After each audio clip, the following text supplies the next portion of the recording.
Okay, welcome. Welcome to the Purposeful Business live stream with me, Lucille Divine. And if you haven't joined me before and are an SME or an entrepreneur who is looking to be inspired, be empowered, or just to gain knowledge, then you've come to the right place. I feature successful entrepreneurs who are living their purpose and building their dream businesses. In the live stream, you get to hear from these amazing entrepreneurs on how they took their idea and created a business model around it. You'll be inspired by their stories, which hopefully will empower you to take action in your own business. Today, we're going to be featuring none other than Brett Field and Bronwyn Marcus.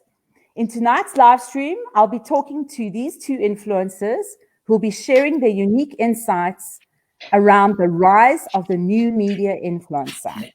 I'd like to welcome Brett Field, who is a business influencer in his own right. He's passionate about being a role model and supporting and inspiring entrepreneurs, as well as disrupting the marketing industry.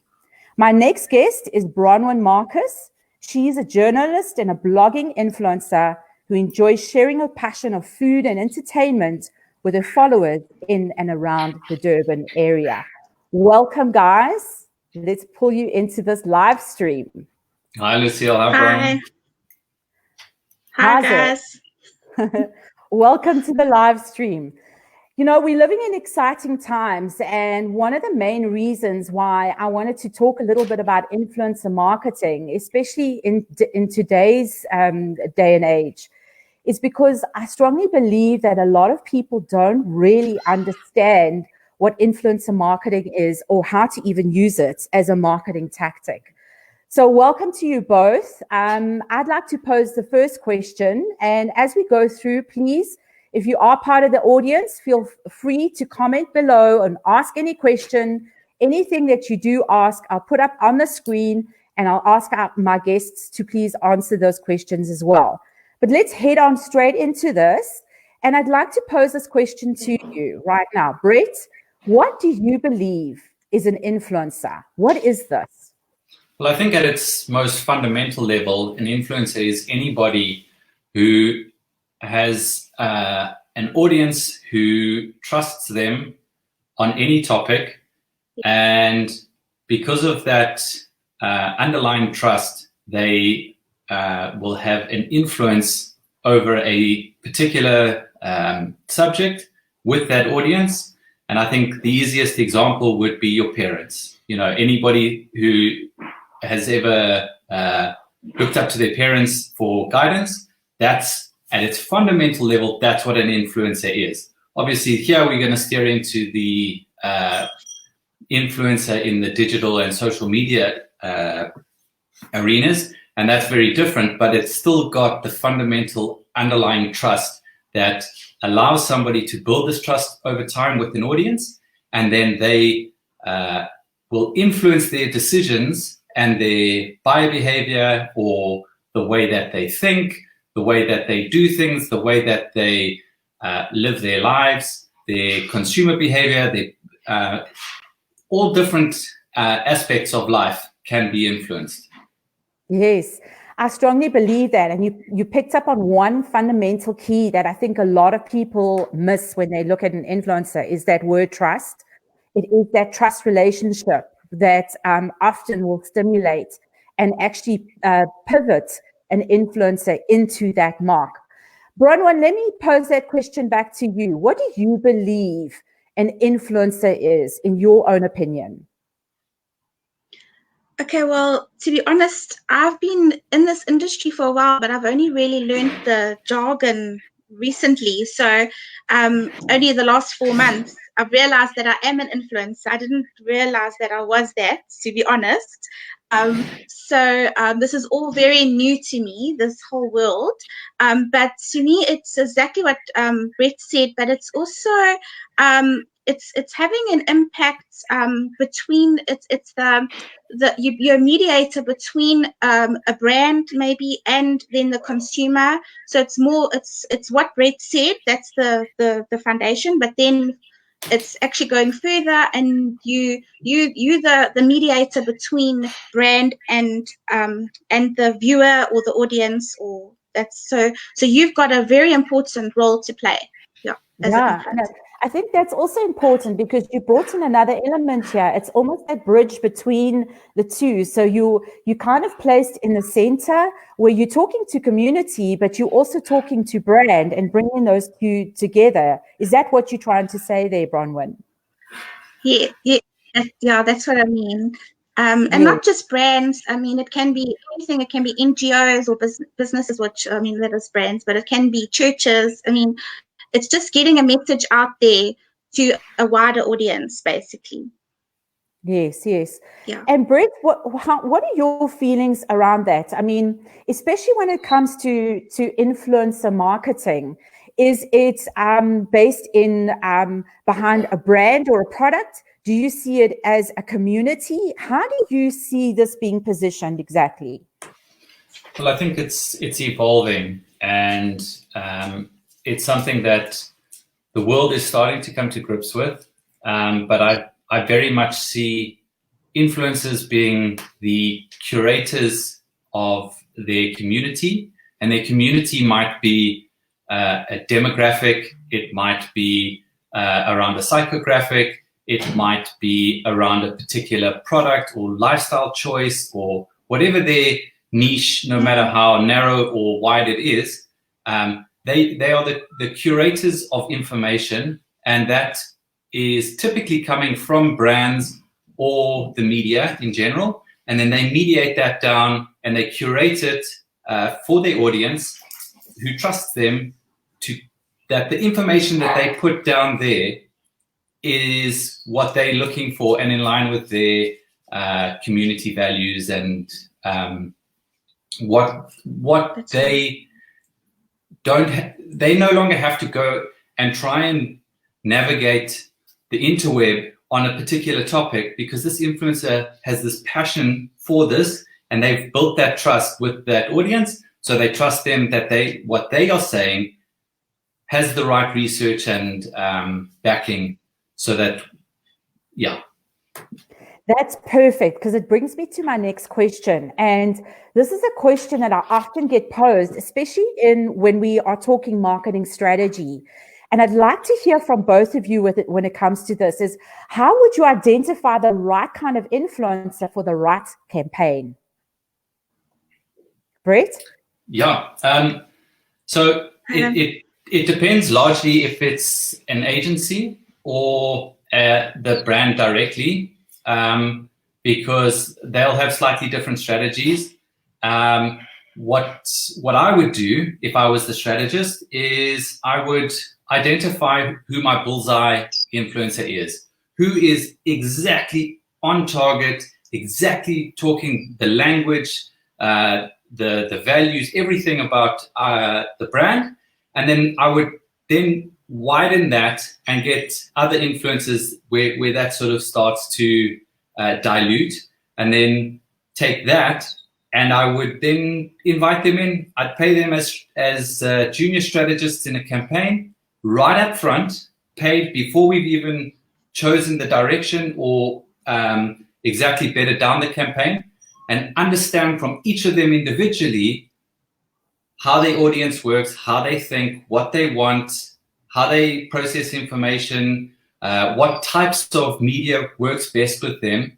And if you do that, you'll start to work out which of those is the right. You might start off with this bullseye and actually understand that on your periphery over here is where your campaign is going to sit best for that specific objective. And that's beautiful. I love the way that you've actually kind of simplified something that is so complex, because this is a lot of agency as well as independent marketeers. They battle with the strategy part and putting this all together. You're saying actually that we should put the influencer right in the beginning of the not only the planning side, but in the research side. Bronwyn, what are your thoughts around that? Well, I think also we have to break it down to the different types of influencers, because a lot of influencers, celebrities, but I must be a little nano, so it's about so you get nano influencers or macro, or your celebrities. And I mean, you can correct me if I'm wrong, because like I said, I'm still learning all of this. But so I think it's important to it's just important to know what kind of audience you want. So sometimes it's better to work with the nano influencers because they have a higher engagement rate with their following, and they built a trust with their following. But I mean, you can have that for across the board, but you just got to watch that. So it's am I making sense? Yes. Yeah. And you also agreeing with what Brett has to say, especially when it comes to organizing it is part of that research team, almost, if I could say that, where you are setting the pace and into the planning and the strategy going forward.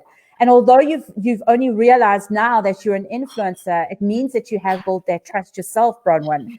And you're also finding this frustration where people are approaching you for a different campaign that doesn't even fit in with your values or what you actually blog about. So that is one of the aspects that I think that a lot of marketeers, as well as agency and anyone that's in the promotionals arena, needs to realize, is that putting influencers in the research side and putting them in the start off before you even planning the campaign is so vital in delivering a good high-end campaign at the end of the day.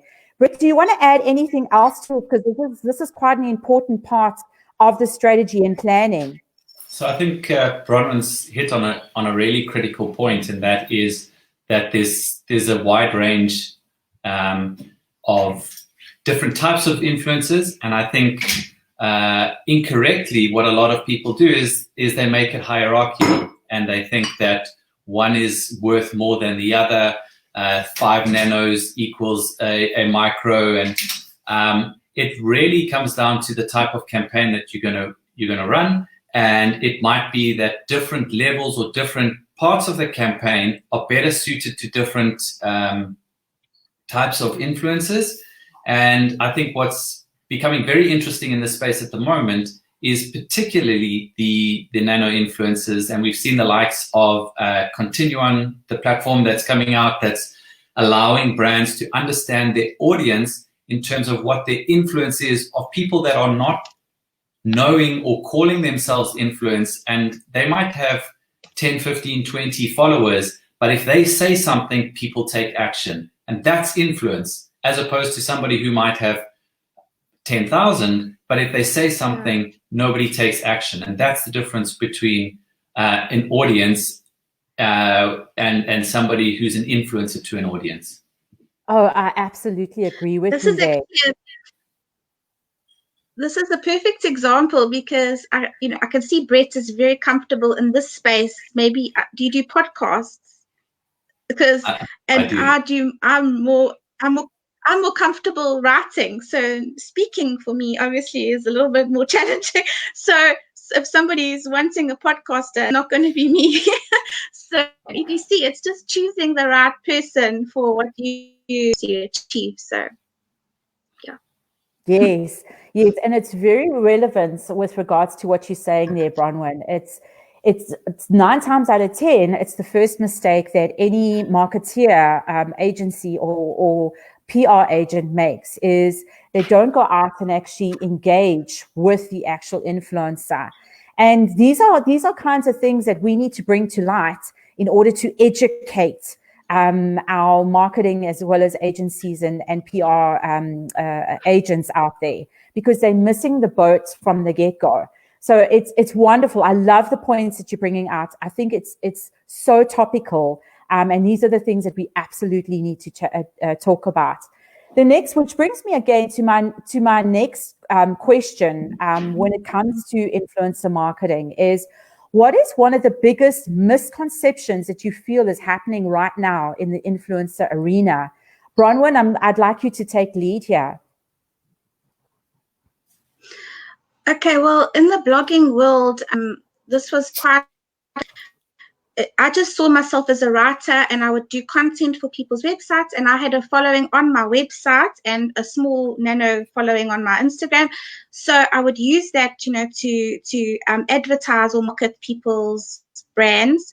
But I think the misconception for me was just the in the whole blogging world was I was just associated immediately with what Brett was talking about, with just people just assume you are this a macro influencer, and they don't understand if don't have a large following, why must I hire you?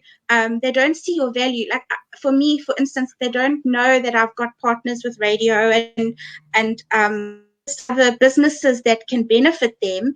They don't know that, so it's just it's just misunderstanding of the whole industry, really, if making any sense. And Bronwyn, yes, you are, absolutely. Everything that you're saying now has got a lot of relevance. Do you think it's the influencer's responsibility to let the person that is searching for an influencer know what they are capable of doing, or do you think that is left up? It should be a known. I think it's both. I think it is our job. Like what you're doing now is wonderful, because we do need to educate people. I mean, it's such a new wave in South Africa. I mean, this has been going on for years in America, but it's new here. So we do have to educate as the bloggers or the podcasters. We do have to educate people of what our role is and how to benefit them. I do struggle with that myself. I'll be honest. I get frustrated. I don't myself know how to. I think people know things that they don't. So I'm learning now. Oh, they don't understand. So it's communicating. It just comes down to communication. Yes. And then your take on this, Brett. What do you think is the biggest misconception when around influencer marketing? So I'd like to approach it from two fronts. One being from the brands and agency side. And I think the biggest misconception there is that they're not dealing with professionals, that they're dealing with amateurs. And I think one of the reasons is because that often the influencer space is dominated by a younger generation. And I think a little bit of ego gets in the way. And what happens then is they go, well, because that age, they must have got lucky, or they were being provocative, and that's why they've got this audience. Rather than really actually taking some time to get to know them, speak to them, and realize just how much hard work goes into being a great influencer. Now, you obviously also get influencers that are taking a chance, that aren't actually influencers. But when we talk about an influencer, as a professional, we're now talking about ones that actually are. We can disregard the ones that are trying and the ones that haven't got there yet. But these are people that work really hard. They spend a lot of time, a lot of effort, and put a lot of strategy into building a true influence to those people. It doesn't matter if they're 16 years old. Their audience trusts them and resonates with them, and that's what the brand or agency is trying to harness. Then speak to the person and treat the person who's managed to already do that as a professional. And then the other side is the influencer themselves. And I think there's two things. One is that it's easy. It's not easy. And it's kind of the same point from two different sides. But more than anything, the misconception with influencers is that they feel like they're competing against each other. Mm-hmm. And I think as soon as they start to get over that and start to collaborate more, this is starting to happen in some spaces. And the ones that are doing it are absolutely exploding. Because if you start to look at it as collaboration and we're building an industry and we're building credibility around this new concept, then the agencies and the brands are going to come on board more rather than looking at it as competition. And the best way I've used this to explain to to some of the guys that I've spoken to is, if as a marketer, and I've been in marketing for years, and I've made these choices. So when you've got a piece of content or you're running a campaign, let's say it's going into print and it's for a gardening brand, I'm not going to look at just one gardening magazine. I'm going to go put it in 7 or 8, but I'm only going to put it in the top 7 or 8. So by collaborating and building an industry, you give breadth of association and breadth of choice to marketers. And now you're starting to build something that they can really use, and they can use to get a wider influence and a wider audience. Mm-hmm, mm-hmm. And the same goes again, as you're talking about that competition. I mean, if that was your traditional strategy back in the day, why not apply that now, especially when it comes to influencers, and collectively have a team of influencers who have different target audiences that they talk to, even, who are collaborating together and creating that strategy. It makes so much sense on what you're saying there, Brett. And I think even Bronwyn is nodding her head as you highlighting these points. The other thing that the campaigns, as marketers, we've always wanted to get people to see the same or similar message multiple times to start to before it really starts to take note, before it starts taking notice. So exactly, if you've got multiple influencers, even if they've got audience overlap, now it's like somebody, like 2 of your friends telling you, you know what, this is a great product, and then 3 of them tells you, then you see the TVC, then you see the print, and you go, you know what, actually, I don't need any more convincing. Yeah, that's right. Yes. And in marketing, that aspect of having 7 points of conversion takes place, because it's exactly that. And the more the repeat happens, the more people are converted towards the actual advertisement. Yes, Bronwyn, sorry, you were going to say something there. I cut you off. No. No, it's okay. I actually talk a lot, and so yeah, you have to stop me. No, I was going to say 2 things that came to mind. The one was, so for myself, I'm a blogger, but I work with Coastal Radio Safe, and so sometimes we've partnered, and he'll do an interview, and then he sends me the blog. So we kind of collaborate there, and it's 2 different media, different audiences, but it's like what Brett was saying, it's just you're getting the name out. And obviously for Durban it works because it's insulated. Community. But the other thing I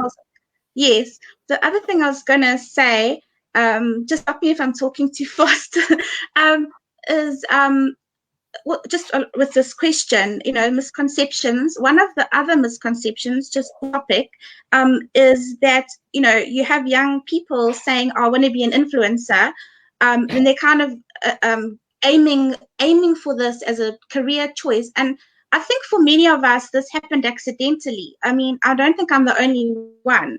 Passionate about something, you start off just doing what you love, and then because of that, like Brett was saying, you build a trust, you build an audience that follows you, and so that's how you become an influencer. You can't just one day wake up and decide, and it's a lot of studying. I mean, even if you're not studying marketing a degree, I mean, for myself, I've done millions of tutorials. It's just a lot of work that's gone to getting you to where you are. I mean, for me, it was 14 years. And then the last 4 months, all of a sudden, I'm getting people, like you were saying, I have to actually turn people away because it's not aligning with my brand. But it's the last 4 months has actually been key, but it took about 14 years of just loving what I do. So yeah, exactly. And that's also, it's become a learning curve for you as well, Bronwyn. But at the end of the day, it is actually the learning curve is becoming a business model. And that's what I love about this. And as you're speaking, I'm also learning, as well as Brett. I mean, Brett has got some really good insights with regards to the influencing marketing arena. And it is so important for us to start to talk about this and start to pick up on the lessons that you both have to that you're both sharing right now. So that's brilliant. Before we carry on, we do have an audience that is watching us right now. Thank you so much for all of your messages. We do see you. Astrid, thank you so much for mentioning us. Loving this. Good info for influencers. We appreciate you. Thank you very much. We also believe that it's also good information. And just a shout out here to Darren as well, appreciating Brett is laying down the facts. And I am definitely agreeing with you 110%. And so is Bronwyn, being a new influencer on hand here as well. And thank you again to Zelda for taking part and for just sharing a comment. Very interesting. I'm sure this is going to help your business as well, Zelda. I know that you are an entrepreneur in the beauty industry. So let's get back to our discussion. Please, anybody, if you have a question, just pop it on down in the comments right now. We'd love to answer it. You've got two pro influencers here, one very affluent one and one brand new influencer who are identifying and seeing these problems that are occurring within this industry. So that brings me again to another question that I'd like to pose to both of you. And yeah, if we have a look-see is, do you think that influence marketing is a tactic that every brand or campaign should be using? Brett? No doubt in my mind.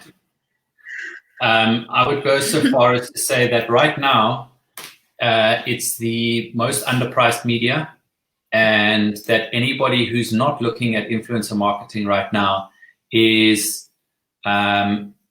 just missing out on probably the biggest opportunity in marketing right now. As this industry and as this media channel grows, I think it will go beyond being just a distribution channel. And those that get on board early are the ones that are going to get the most value, and they're going to get the most value at the lowest price. If you look at the breadth of the types of influencers, there's not a market that comes to mind now or a single brand that I can think of that couldn't use influencer marketing.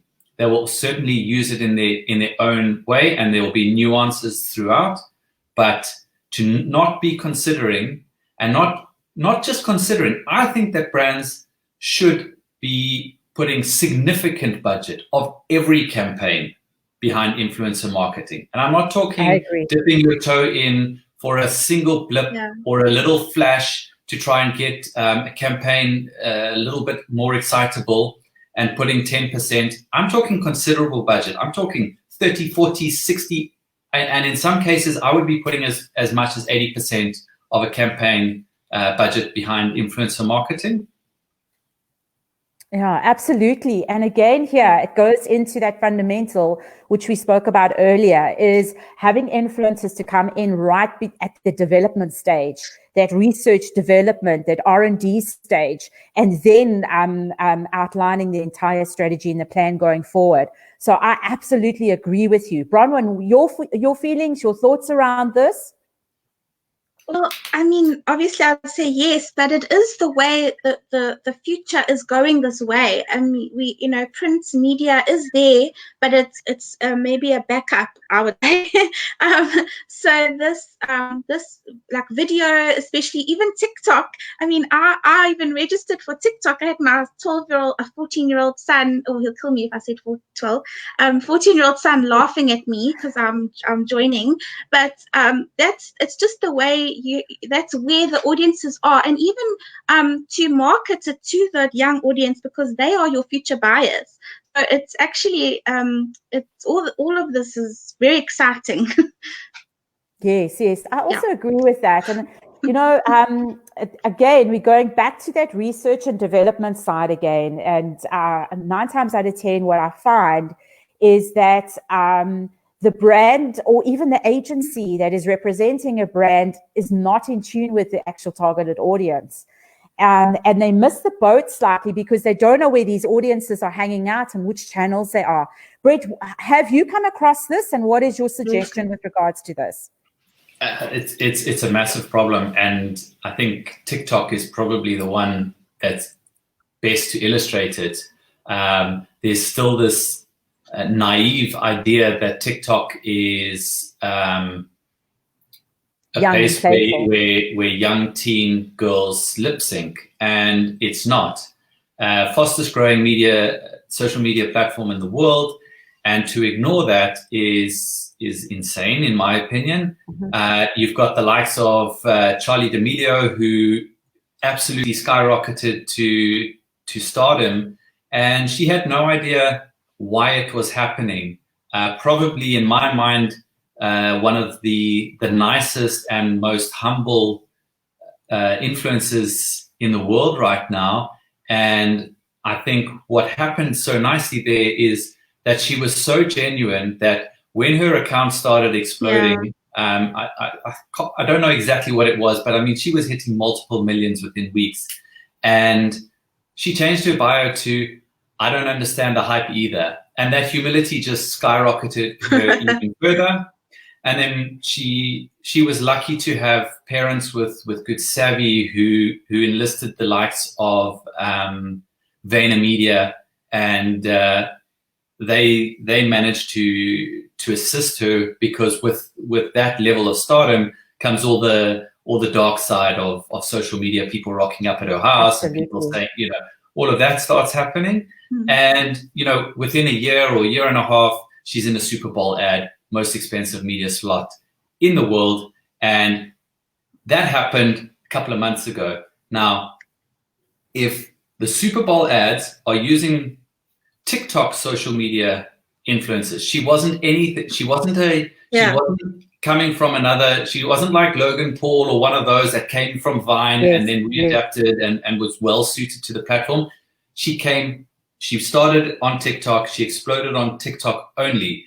She's in a Super Bowl ad, and if that's not enough for people to understand that every platform and right now specifically TikTok is not worth taking notice of, then I just don't know what more proof anybody would want.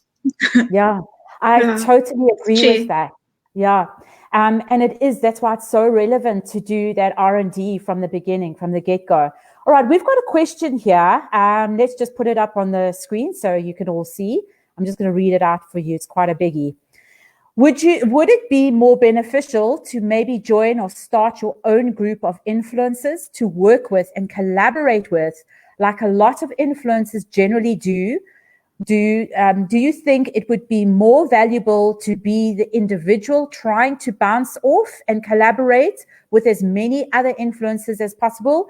And that question's from Darren. So I think in a nutshell, what he's trying to say there is it a good idea for any agency or even a marketeer to actually compile their own group of influencers and then take those influencers and collaborate with them? Your thoughts on this, Bronwyn? I understood his question differently, but so I thought he was asking for himself as an influencer, not. But I would think that you need a bit of both, because I think you need to be able to work with collaborate, like, because he was asking about starting your own collaboration. So I think that you. Sorry, I need context when answering. I didn't know who the question was from. Not a problem. And so there's the question. Would it be more beneficial to maybe join or start your own group of influencers to work with and collaborate with, like a lot of influencers generally do? Or do you think it would be more valuable to be the individual trying to bounce off and collaborate with as many other influencers as possible? I think you are right, Bronwyn. He is meaning from an influencer point of view. He's just put in there. Sorry, I mean as an individual from an influencer point of view. You're right on the mark there, Bronwyn. So yeah, I've myself have done a bit of both. So I have joined in with other groups that are existing because I can learn from them, because in the industry for a bit longer than me. But then I've also started a little group just of that we can meet Friday, or it's just some of the, just help each other and bounce off things, and a little Facebook group of people that I've met, and then we just kind of bounce things off each other. So I think both are important. Okay, and just for context, Learn. are all of the influencers that you meet up with, are they all in the genre of blogging, or do they have different tools and different resources that they use? So most of the people that I've connected with are bloggers, but they do blogging differently. So there are a few that are beauty bloggers, which is really not my field, but then they do a lot of the Instagram stories, and so they use the videos on Instagram. I've met up with a couple that do podcasts. I met up with one that actually does TV, and then I told you the radio as well. So it's a bit of a mix, but mostly just bloggers for me, because obviously it's just something that I would relate more to. Okay. Brett, your take on this with regards to getting a group of influencers together from an influencer point of view? So I think definitely both. You want to try and collaborate with existing guys, and very importantly, within your own niche, as well as what I call cross-category collaboration. Yeah. So there you want to, if you're going to collaborate on a piece of content or on a project, then you need to make sure that there's an audience overlap that's going to suit both. But the more time you spend with other people that are influencers that you can learn from, if your forte is blogging and you're speaking to somebody who does a lot of video, when your time comes that you need to do a video or something suited to a video, or the brand needs both, you know who to go and speak to. I also think that there's a lot of value in lifting up the newcomers, the guys that don't quite know what's going on yet, and make sure that they're not getting exploited by agencies and by brands and by other influencers. As they grow, they will, and potentially leapfrog you. They will respect the fact that you were there for them, and they'll have your back. We've seen the likes of a Logan Paul who has gone all the way to stardom and then lost it all. And if he didn't have the network of other influencers that he had to help and slowly build him up, he would never have had a comeback. And I think that's where this level of collaboration, you never know when you're going to need it. So I think it's also when you go into those and you create those, it's with the mindset that I'm going there to help everybody else in that group and take nothing. And if you go in there like that, and everybody goes in there like that, then everybody's actually going to leave there with a lot. Yes, because it becomes more valuable and worthwhile, because there isn't this angst or stamina. I beg your pardon. What's the word I'm looking for? The status around I'm better than you. Or almost, that ego coming into effect. Thank you, Brett. Yes, you put it beautifully there.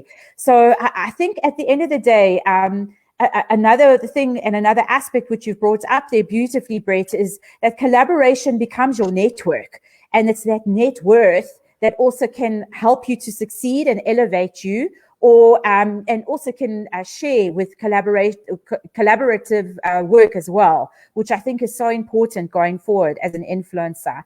So Darren, I hope that's answered your question there, and thank you for posing that on the live stream. I really appreciate that. Okay, we've got a little bit of time left. Again, to our audience, if you do have any questions around influencer marketing or being an influencer, just pop your questions down below in the comment section.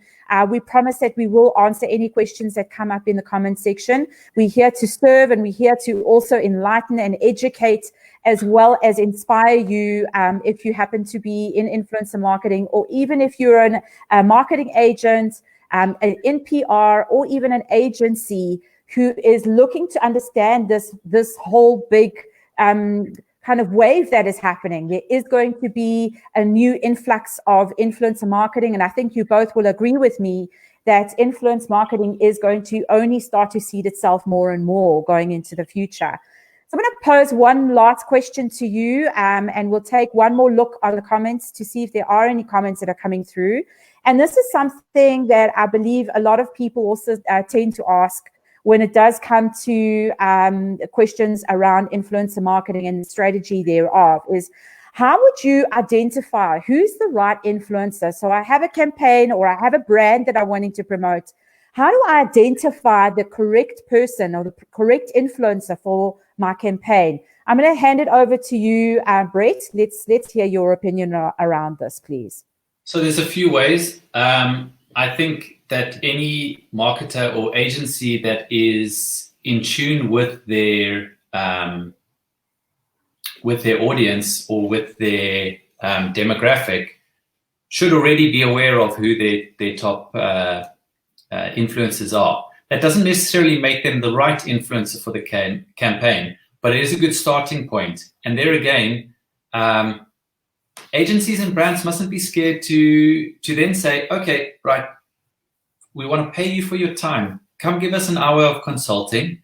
Tell us who the movers and shakers. Here's an idea of the campaign that we're looking for. This is the direction it's going to go in, or this is the objectives that we're trying to do.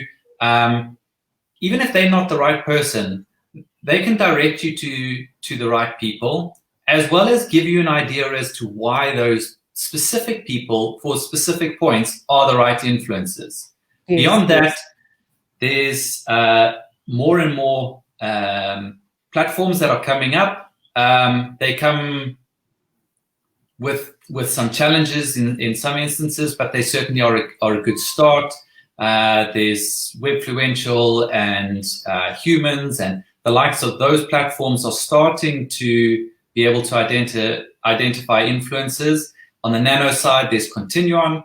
I do think there's value in looking at those. And even if you're looking at those, I would still go back to an influencer that I know, because I know my brand and I know my audience and I know my demographic, and I would still get them in. And even if I can't find somebody, then I would go to the next closest category or a lifestyle category influencer that is a lot broader, and say, right, your lifestyle, I'm looking for somebody in the bushveld photography or wildlife photography or whatever it is, and they'll be able to point you very quickly, because at the top they've stuck together. That's how they got there. They worked with each other, so they'll point you in the right direction very quickly.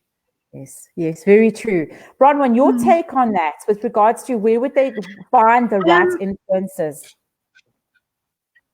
Well, Brett answered that part of it, but just a little bit deeper. So once you've got like maybe a list, I think it's just to look at authenticity is very important. And, you know, do they have a message, a niche? You know, I mean, some of us have got a broad niche. That's also good, a lifestyle kind of niche. And then, you know, just things like having, like we were talking about earlier, having that trust audience, you know, look at their engagement on their following. You can actually, if I'm talking to brands out there now, you can look at I don't know if I'm giving away secrets here, but there's a website called Site Worth Traffic, and you can actually go and type in the bloggers' website, and you can see their numbers.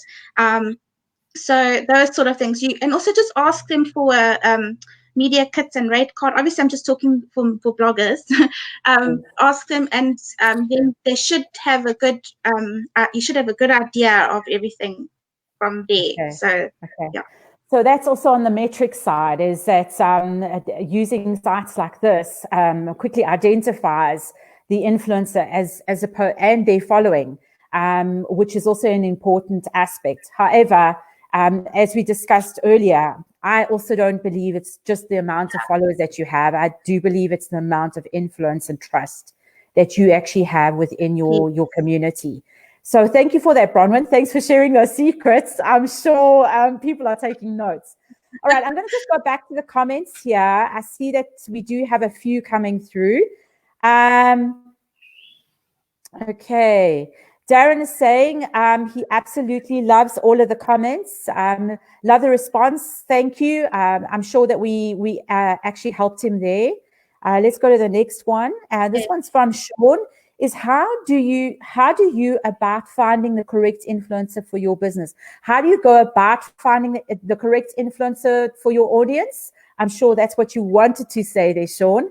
Again, Brett has shared a web I beg your pardon. What is the name again? What did you share with us? Webfluential, and the other one? Humans. Webfluential, humans, and Continuum. And Continuum. That's also available for you. And then Bronwyn shared hers. Share it again with us, please. Okay, well, that's just to show that the metrics. So it was called Site Worth Traffic, just for the bloggers. And there's also a group called, I think it's called South African Bloggers Network. And so bloggers and brands join on there to kind of join together. So there is quite a nice group and like a bit of unity and helping each other there. So, but you can find bloggers there as well. Okay, fab. If I can ask both of you, once the live stream is finished, just go drop in those links in the comment section for anyone that does come across and looks at this at a later date or whatever. That'll tremendously help the community as well, if you don't mind. Okay. All right. Sure. Another question is, how do you go about finding the correct influencer for your business? I think that's Sean's question that he posed before. He just put it in a better grammar there for us to actually go through. And then Darren, as an influencer, what is the best way to approach a brand or business to work with them without being exploited? That means underpaid or not paid at all. This is one of the biggest banes that a lot of influencer experience. Let's head on over to you, Bronwyn. Add your comments here, please. Okay, I'm still learning this as well, Darren. I don't know because I don't actually approach brands at the moment. So far, it's been people that have approached me, but so I haven't actually had to go this route yet. But I have been asked to do things for free or for exposure or for all these other reasons, and I'm so tired of that. So I don't understand either. Because the exposure doesn't pay the bills, so right? I can't really help you. One of the insights that I actually was talking about with one of my PR agents this past week is that we need to rewrite this, especially within the industry, even for eventing as well. A lot of people tend to invite you to events and then offer you a plate of food or the experience for the evening in exchange for the blog or for the coverage or whatever the case may be. And my stance is this, is we need to turn this around, is we need to, from the get-go, already allow a budget for paying and payment because in actual fact, you are becoming that influencer, that ambassador for that particular event. And a lot of the PR agents, as well as agency and marketeers, need to start realizing more and more that they have to put a budget aside for this type of thing to happen, especially when we are talking about an influencer who is converting an audience. Because 9 times out of 10, that conversion is not maybe immediate, but the feet that come through the door down the line or during the next couple of months has actually increased. So it's not a return on investment that happens immediately. So again, that's my views. Brett, what are your views with regards to this particular question? So again, it's twofold. From the brands and agency side, the exploitation of quality influencers needs to stop. It's unprofessional, unacceptable, and any exploitation in whatever form it takes must not be tolerated. And it's very easy to say, oh, well, the influencer agreed to it, so therefore I'm not exploiting them. They had free choice. And we all know that that's not the case. it's nothing more than bullying, right? And I think to answer the question for Darren is the point to start from an influencer point of view is to start not looking at yourself as an individual, the influencer. You are a part of a business. You, the influencer, are a business. You need to act like a business. And one of the ways you do that is you market yourself, right? In the same way that you create influence, you need to create your own influence to your client base or potential client base. And it's never been easier to do. You start off with creating absolutely insane content.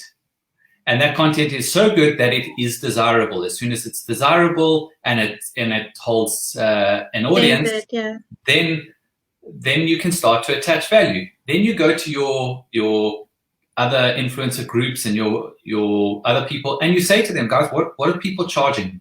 What are you getting? What am I getting? This is what I'm trying. If they just drop off a big box of stuff at my house, I'll give them a story, but I won't give them anything else. And once that starts to self-standardize, then the brands and the agencies get blocked out of the network of good influencers, and all their tricks and antics don't work. And the brands, the influencers start to talk within each other, and they say, you know what, brand X, don't work with them. They're exploitive, right? And then once you've got great content, you build a media kit, and you start out by sending it to everybody. And you will get 0 replies. And then you update it the next week, and you update it by saying, you know, you've got 5 more followers and you've got 3 more likes and whatever it is. And you just keep doing that, and you send it to all the brands. Then you go out and you get into the DMs. You know, you can DM literally 100 brands every single day. It depends how badly you want it. It's a game. It's a numbers game, and it's just a return on effort. So again, you'll send out 100 DMs in the first, you might get 1 reply. But as you go on, then you start to build up credibility because you get your first campaign. It doesn't have to be for free. In another webinar, we can talk about how you can position your pricing so that you can start out at the top, but you have to have a top product. So your pricing has to be fair, and then you have to have the confidence and the conviction to stand up to a brand and say, thanks, but no thanks. If all they're going to do is give you something for free, and I promise you, I've seen it so many times, the brand turns around a couple of weeks later and goes, well, you know what, actually, we still want to talk to you, and here's the price. Yeah, it's so true. And a lot of influencers don't realize this, number one, which is so relevant that you brought up there, Brett, is that they are a business themselves. Their brand is their own brand as that influencer. So that is number one. And that's self-belief and self-conviction that you are bringing value. The other thing is, is working on that pricing module, that structure, where you have 5 income streams, and one of them has to be a free, which is it could be just doing a blog and putting that up. The rest is all monetized. And a lot of influencers don't understand that it's basic business. This is how you build any business. If you look to the Vodacoms or the big guys, the insurance people, even as far as the banking institutions, this is the basis of how they built a business model. And it's important for influencers who are brands to know that that's exactly what you need to do. The other thing that you brought up, which is so relevant, is if you are an influencer and you agree to do something for nothing, you're adding to the fire of nowhere. And that is something that you've got to dig your heels in and say, just like Brett has explained, is, you know what, I'm not compromising anymore.